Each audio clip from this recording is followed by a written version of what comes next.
what is your role and how does the day-to-day looks like at Scale Up Alive? आज जो tech lead का role है वो क्योंकि एआई आ चुका है तो वो बदल चुका है. Looks like the team management seems easy. Gathering all the requirements from clients and delivery of the project to the client. How do you manage the common issues etc. हम लोग कहाँ अटक सकते हैं, ऐसी कोई चीज़ तो नहीं है जो हमने हमारे लिए नहीं हो, या उसको रिव्यू जरूर करें, उसको ऑब्जर्व जरूर करें कि जो एआई ने आपको आउटपुट दिया है वो एक्सपेक्टेड आउटकम है.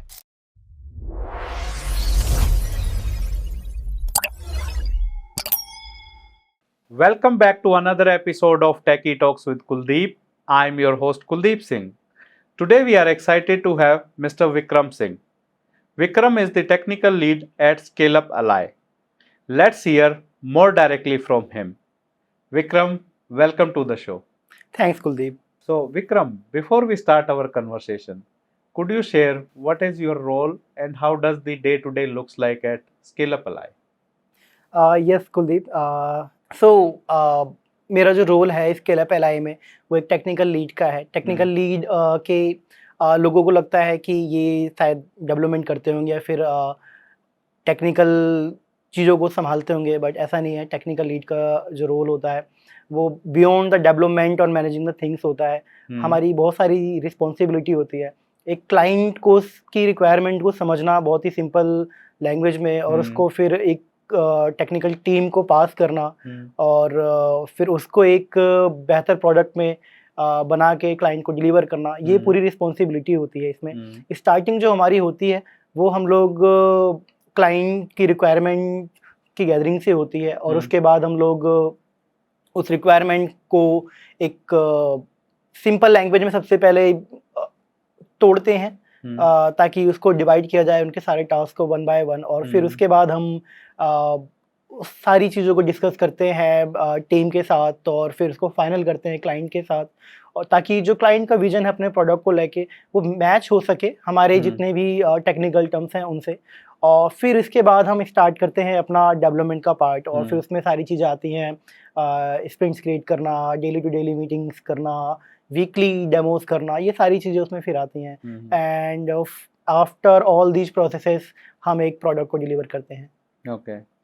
No, you described it well, but one thing which you said is like it is not only coding, but Yes. I am assuming it is coding, it is leading, it is Yes. understanding the requirement. So how do you balance out all these things? So to balance all these things, we have to follow the process in Scale Up Ally. हमारा हर चीज़ का एक process है. किस team member को कितना development करना है, कितना मैनेज करना है. मेरी जो रिस्पॉन्सिबिलिटी है वो टीम को भी मैनेज करना है, क्लाइंट को भी मैनेज करना है, और सारी चीज़ें जो क्लाइंट के और टीम मेंबर्स के बीच में जो गैप है वो मैं फिल करता हूँ. उसको एक ब्रिज की तरह मैं रखता हूँ और सारी जो भी कम्युनिकेशन है मैं उसको क्लाइंट से लेके और टीम के पास पहुँचाता हूँ. टीम से कुछ चीज़ें जो मुझे लगता है कि क्लाइंट को पास ऑन करनी चाहिए वो फिर मैं क्लाइंट को पास करता हूँ. And I think you are like the bridge between the business and the actual code which is Yes, which it is exactly. happening, translating all those requirements, also bringing back the concern which are coming from the team. For example, maybe the solution might not scale well. These are the architectural changes which we need to say. This is the way we should be. Maybe client is not ready at this stage. Is that how you divide your day? Yes, exactly. Okay. I mean, looks like the team management seems easy, but I'm assuming it is not that much easy because on the day-to-day basis you need to always bring the new changes which are coming, the changes in the expectation, maybe like the release frequency, and once you release the product needs to be sustainable, etc. So how do you maintain that all these things and handling the day-to-day work as well as any escalation from the client as So as I told you that we have a process in Scale Up Ally for all these things. So we use few tools like Jira for task divisions, and few communication tools like Teams, Slack, etc. Through Slack we do communicate for each of these things where we discuss all the things related to tasks related to any other kind of communication. And through Jira, we list all the tasks, either it is from starting to end. I will say from gathering all the requirements from clients and delivery of the project to the client. And that's how we do it. Okay. And how do you manage like the common issues, etc.? For example, do you create a tracker which is visible to the client, and also the deliverables are very clear to the team, and maybe you describe them into the stories, break down into the task, and also if in case required, you also help them in writing, for example, like test cases, etc. Yes. So this includes the planning. Mm-hmm. So as I told that before starting the project, we do a better planning for these things. We always find out the bottlenecks. Like हम लोग कहाँ अटक सकते हैं, ऐसी कोई चीज़ तो नहीं है जो हमने हमारे लिए नहीं हो, या फिर मेरे लिए नहीं हो, या फिर मेरी टीम के लिए नहीं हो. मेरी रिस्पॉन्सिबिलिटी आती है कि मैं अगर कोई चीज़ नहीं है जो टीम को भी नहीं पता और मुझे भी नहीं पता, उसको मैं फाइंड आउट करूँ, मैं उसके लिए पीओसी करूँ और टीम को पास ऑन करूँ. उस प्लानिंग में ही हम सारी चीज़ें देख लेते हैं कि कितने टास्क हम कर सकते हैं. जो टास्क नहीं कर सकते उनको पहले से पीओसी करके रखें. कुछ पीओसी में भी अगर प्रॉब्लम आ रही है तो उसको क्लाइंट को प्री इन्फॉर्म कर लें कि ये इसमें कुछ प्रॉब्लम आ रही है, हमें और टाइम चाहिए, कुछ ऐसा. और इसी प्लानिंग के थ्रू ही हम सारी चीज़ डिस्कस करते हैं कि कौन सा टास्क, कौन से मॉड्यूल कितना टाइम लेगा, और उसकी डिलीवरी भी हम माइलस्टोन्स में डिवाइड करते हैं कि फर्स्ट माइलस्टोन में हम आपको इतनी चीज़ डिलीवर कर देंगे, सेकंड माइलस्टोन में हम आपको इतनी चीज़ डिलीवर कर देंगे.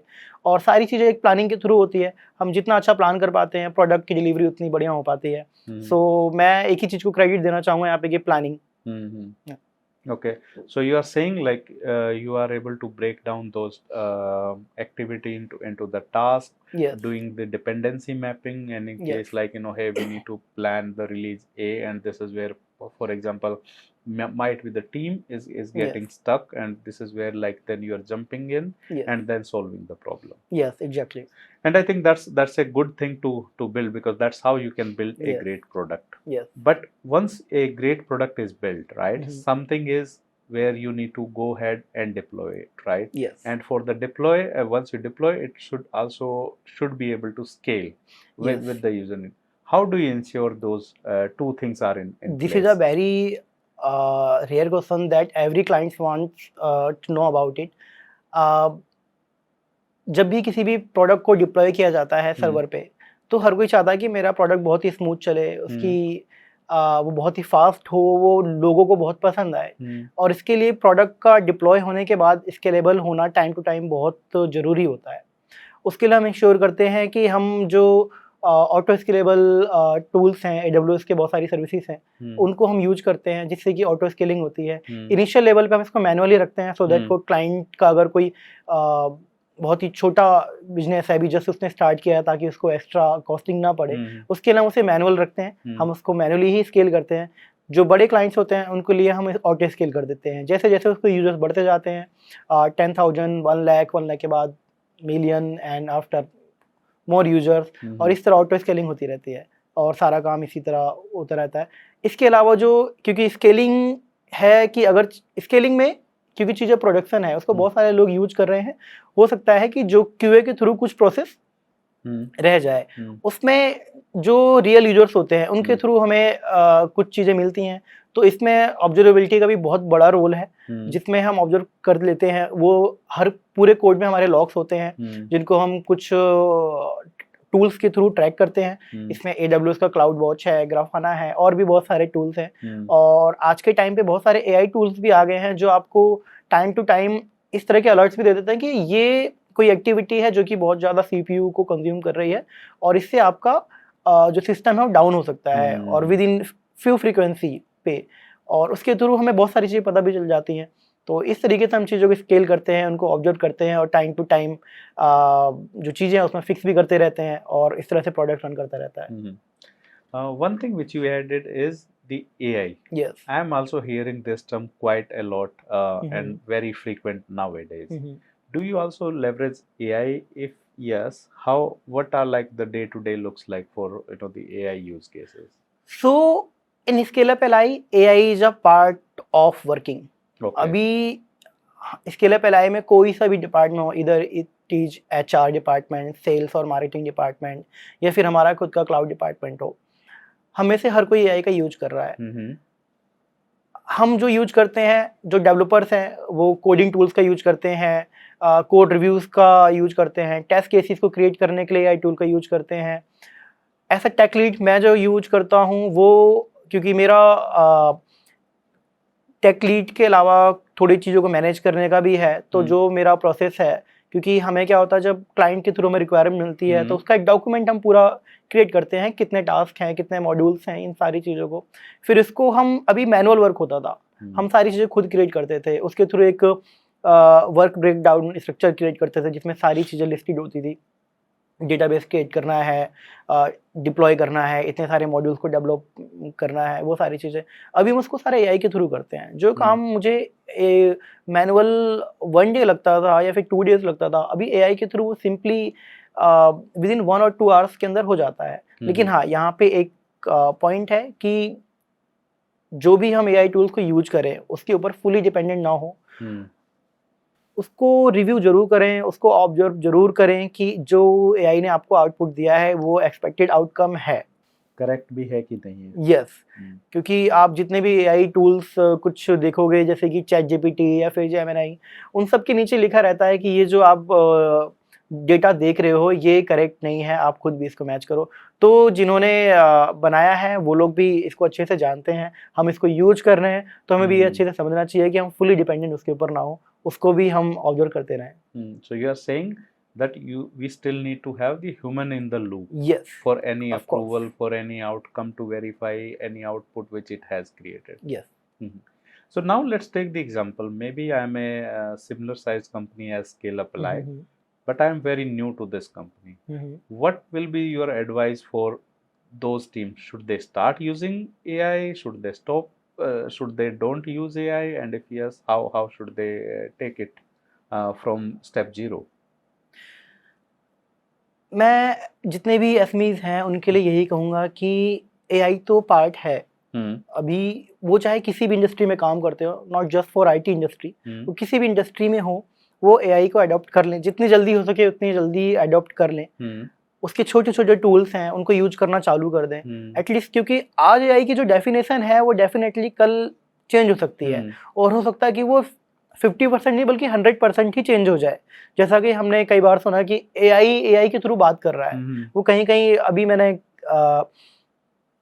कल परसों एक न्यूज में देखा कि एक AI बोट ने बाकी AI बोट से बात करी और उनको कन्विंस कर दिया कि ये जॉब अच्छी नहीं, आप इसको छोड़ दो। तो अभी डेफिनेशन जो चल रही है वो हम AI को यूज कर रहे हैं, कल को हो सकता है कि हम जो मैं कह रहा हूँ एक ऑब्जर्व करने की जरूरत है उसकी भी जरूरत ना पड़े हमें। तो जितने भी SMEs हैं वो उनको यही एडवाइस दूंगा कि आप AI का पूरा यूज करो, जितने ज़्यादा यूज कर सको वो करो। उसके अलावा एक पर्सन आपकी टीम में जरूर होना चाहिए जो टाइम टू टाइम देखता रहे कि मार्केट में कितने AI टूल्स अवेलेबल हैं जो आपके काम आ सकते हैं, और आप उनको डेफिनेटली यूज करो। हर टूल पेड नहीं है, बहुत सारे फ्री हैं, और जो SMEs हैं उनके लिए तो जो फ्री वर्जन्स आते हैं वो उनके काफ़ी, मतलब उनके काम के लिए काफ़ी है, उन्हें ज़रूरत भी नहीं है कि वो उसको पेड ही लें, और इस तरीके से वो भी AI का यूज कर सकते हैं। But do they need to also link any business outcome with these, for example, or just keep on trying and learning about these? No. Just not for learning. AI का जो use है वो आपको business को बिल्कुल impact करेगा। Okay. अभी जैसे मैं अपनी स्केल अप एआई की बात करूं, तो जैसा मैंने कहा कि AI जो है काम को बहुत ही रिड्यूस कर देता है। जिन चीज़ों को मुझे 1 दिन लगता था आज उन चीज़ों को 1 घंटा लगता है। तो अब मैं और चीज़ों पे फोकस कर सकता हूँ। आपकी टीम में अगर मान लो आप बहुत ही छोटी स्मॉल साइज कंपनी हो और आपकी टीम में 4-5 मेंबर्स हैं, फिर 10 मेंबर्स हैं, अभी आप बहुत सारे टास्क को डेलीगेट कर रहे हो AI के थ्रू, तो आप बड़ी चीज़ों पे फोकस कर सकते हो, आप कुछ और चीज़ों पे फोकस कर सकते हो। आप वो काम क्यों कर रहे हो जो AI ऑटोमेट कर सकता है, या फिर वो काम क्यों कर रहे हो जो आसानी से AI ही कर सकता है। तो आप जो चीजें मशीन कर रही है उसको मशीन को करने दो, और इसीलिए तो AI आया है। Okay, so you are saying that we need to make AI as a partner and not Of course. needs to consider it as a threat. Yes. Okay, so Vikram, as a tech lead, right? And maybe as a person, if I want to grow in that role, or maybe someone new which is just getting out of the college, just starting the career in the IT, or maybe he is the experienced one and listening to our this conversation, what will be your 2 or 3 key advices for him or her? मैं कहूँगा कि अभी जितने भी लोग colleges में हैं, हम्म एक तो वो जो उन्हें कॉलेज में पढ़ाया जा रहा है, हम्म मैं इसको थोड़ा नहीं जान पाऊँगा कि उन्हें कॉलेज में कितनी चीज़ें पढ़ाई गई हैं, पर मैं कहूँगा क्योंकि इंटरनेट है, सबके पास फ़ोन है, सबके पास इंटरनेट है, वो इंटरनेट पे एआई भी जो भी जहाँ तक है, क्योंकि हाल-फिलहाल मेरे भी कुछ जो नॉन्स में हैं, जो 4th-5th क्लास में हैं, उनके पास कंप्यूटर के सब्जेक्ट में एआई है। तो जहाँ तक मैं समझ रहा हूँ कि कॉलेजेस में भी एआई को काफ़ी बताया जाता होगा, पर यस उन्हें अभी इंडस्ट्री का एक्सपीरियंस नहीं पता कि एआई में चल क्या रहा है, कैसे इंडस्ट्री एआई का यूज़ कर रही है, कैसे वो चीज़ों को अपने काम को कम कर रही है, अपने बर्डन को कम कर रही है। जितने भी लोग हैं जो एआई को सीखना चाहते हैं, जानना चाहते हैं, वो लोग बहुत ही कॉमन एक प्लेटफॉर्म है, चैट जीपीटी, जेमिनी है, क्लाउड है, इन सबको यूज़ ज़रूर करें अपने डेली टू डेली एक्टिविटीज़ के लिए। उनको यहाँ से बहुत सारे आइडियाज़ हो जाएंगे कि कैसे यूज करना है। उसके अलावा जो प्रोग्रामिंग लैंग्वेजेस हैं, खास करके पाइथन, जो कि बहुत बड़ा रोल है एआई के अंदर, उसको भी वो डीपली थोड़ा यूज करें। So, Vikram, the product which you built for me is running, it is serving my business purpose. Why do I need to keep on upgrading, patching, and mapping it with the latest dependency and all? This is a very common question among all the clients. बहुत Okay. सारे clients क्या होते हैं कि वो just because of cost cutting, वो जो अनएक्सपीरियंस engineers होते हैं और उनसे काम करवा लेते हैं, जिससे उनका प्रोडक्ट तो बिल्ड हो जाता है, बट क्योंकि वो इंजीनियर्स बहुत ही अनएक्सपीरियंस है, उन्हें इंडस्ट्री के स्टैंडर्ड्स नहीं पता होते, वो जस्ट आपके प्रोडक्ट को बिल्ड कर देते हैं। उसमें प्रॉब्लम क्या आती है कि वो उनके सिस्टम में जो भी वो उस तरह से इसको प्रोडक्ट को बिल्ड करते हैं कि ना तो वो स्केलेबल होता है, ना ही वो मैनेजेबल होता है, तो उसमें बहुत सारी प्रॉब्लम्स आती है। प्रोडक्ट वो कहीं भी बिगड़ सकता है आपका। इसके लिए पहले में इसके लिए मेरे जो पास्ट एक्सपीरियंस हैं, उसमें हमने देखा कि एक तो क्लाइंट के अंदर और जो भी इस काम को कर रहा है, दोनों के अंदर पेशेंस होना चाहिए, क्योंकि आपका जो प्रोडक्ट है वो प्रोडक्शन पे है, ये रनिंग है। It is a good thing कि जो भी बिल्ड हुआ है वो स्केलेबल नहीं है, पर वो रन कर रहा है। तो अभी हमें जो भी उसमें कुछ न्यू फीचर ऐड करना है, उसमें बहुत ही सावधानी से करना है, उससे कुछ भी खराब ना हो। उसके लिए कुछ प्रोसेसेस हैं। फर्स्ट ऑफ ऑल कि जितनी भी चीज़ें हैं, जो प्रोडक्ट है उसमें कितने मॉड्यूल्स हैं, उनको हम लिस्ट कर लें। उसको किस मॉड्यूल पे हमें काम करना है उसको लिस्ट कर लें। उसके बाद वो मॉड्यूल बाकी के कितने मॉड्यूल्स को अफेक्ट करेगा, उसमें कुछ भी हम नया फीचर ऐड ऑन करेंगे या नहीं, अगर करेगा तो क्या होगा क्या नहीं होगा उसके थ्रू। और सबसे ज़रूरी चीज़ है कि इसमें बहुत सारे जितने भी लोगों का प्रोडक्ट तो पुराने वर्जन्स पे, जितनी भी प्रोग्रामिंग लैंग्वेज है उनके पुराने वर्जन पे बिल्ड हो रखा है, और जब वो कुछ नया फीचर ऐड कराना चाहते हैं, तो उसमें हमें, क्योंकि जैसे कि आज एआई है, वो वैसे तो कोई प्रॉब्लम नहीं है, but it may be possible that कि हम कोई प्रोडक्ट हो उसमें एआई का यूज ना कर सकें because of lower versions of the programming language. So यहाँ पर मैं लोगों को यही सजेस्ट करता हूँ कि आप कंटिन्यूस अपने जो भी है सिस्टम को अपग्रेड करते रहा करें, ताकि उसमें कुछ भी आपको ऐड ऑन करना हो, आपका सिस्टम ऑलरेडी रेडी हो उसके लिए। And that's how we do these things. And it is also important for the security upgrades as well. Maybe Yes, you of have course. used the outdated version which is now critical, and there might be hack Yes. of your data, it could impact your availability. Yes, of course. Security is also a very important concern of all the clients. तो होता क्या है कि जितनी भी programming languages हैं वो भी अपने आप को सिक्योरिटी से भी related time to time update करती रहती हैं। तो एक ये बेस्ट प्रैक्टिस ये भी बनती है कि आप भी अपने जो भी प्रोग्रामिंग लैंग्वेज आप यूज कर रहे हो, हमेशा उनका अपग्रेडेड वर्जन ही यूज करो। Thank you. Vikram, maybe I would like to go for the tech lead role like you, or maybe someone who is just listening to us would like to grow himself into the tech lead role. What will be the key piece of advice for them? मैं यही कहना चाहूँगा, जितने लोग भी future में tech lead role को देख रहे हैं अपने आप को, आज वो डेवलप कर रहे हैं, कल बेसिकली जाहिर सी बात है कि वो Tech किसी lead. हायर पोजीशन पे होंगे, वो टेक लीड भी हो सकता है, फिर कोई और भी पोजीशन हो सकती है। आपको अपना एक माइंडसेट फर्स्ट ऑफ ऑल शुरू से ही चेंज करके रखना होगा कि आप जहाँ हो आपको वही नहीं रुकना है, कंटिन्यूअस लर्निंग। और आपको एक मेंटरशिप के लिए भी प्रिपेयर होना पड़ेगा कि आज आपको कोई गाइड कर रहा है, आपके अंदर भी वो कैपेबिलिटी आए कि आप भी किसी को गाइड कर सकें, किसी को पाथ दिखा सकें। और हाँ, इसमें एक चीज़ और है कि आज जो टेक लीड का रोल है वो, क्योंकि एआई आ चुका है तो वो बदल चुका है। वो पहले जैसा नहीं रहा कि आप सिर्फ चीज़ों को डेवलपमेंट की नज़रिए से ही देख रहे हो, एक प्रोडक्ट को मैनेज करने के नज़रिए से देख रहे हो।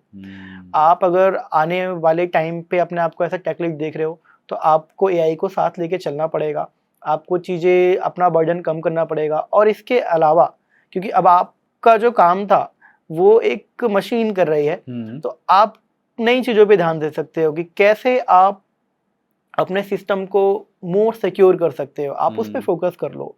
आप मोर कैसे आपका सिस्टम कैसे अच्छे से स्केल करे, उस पे फोकस कर लो आप। उसके अलावा जितने भी आपके टीम मेंबर्स हैं, उनको कंटिन्यूअस लर्निंग देने के लिए आप उस पे काम कर सकते हो कि आप खुद भी सीखते रहो नई चीज़ें, क्या चल रहा है मार्केट में, क्या है जो आपके टीम मेंबर्स के लिए बहुत हेल्पफुल हो सकता है, आपके खुद के लिए बहुत हेल्पफुल हो सकता है, आप उन पे काम कर सकते हो। तो मैं सभी जितने भी एस्पायरिंग टेक लीड्स हैं उनको यही कहना चाहूँगा कि कंटिन्यूअस लर्न करते रहें, चीज़ों को सीखते रहें, और that's it. No, I think that's very much important because in the age of AI or in the age of the technology, the only thing which you need to remain constant is keep on learning. Yes. Also, because this is the way, like to take the things forward. And as a tech lead, it even becomes your responsibility because there are some developer who are looking at you, and if you can set a a modern path for them, hey, my tech lead is also learning, my tech lead is also going through the new thing, he is also not afraid of taking new thing. And maybe for example, like now there is AI, he is complementing it rather than considering it as a threat for himself. So this is very much important, and most important what you tell is the mentorship. Yes. Because time to time a developer or a new person might write even a better code to you, but he will require certain mentorship. Either Yes. it could be technical or either it could be the personal as well. Yes, of course. Very well said, and thanks a lot, Vikram, for sharing all these insights from your experience as a tech lead from the Scale Up Ally. Thanks a lot, Kuldeep, for inviting me. That's it for this episode of Techie Talks with Kuldeep. Until next time, keep learning and keep innovating. Thank you for watching.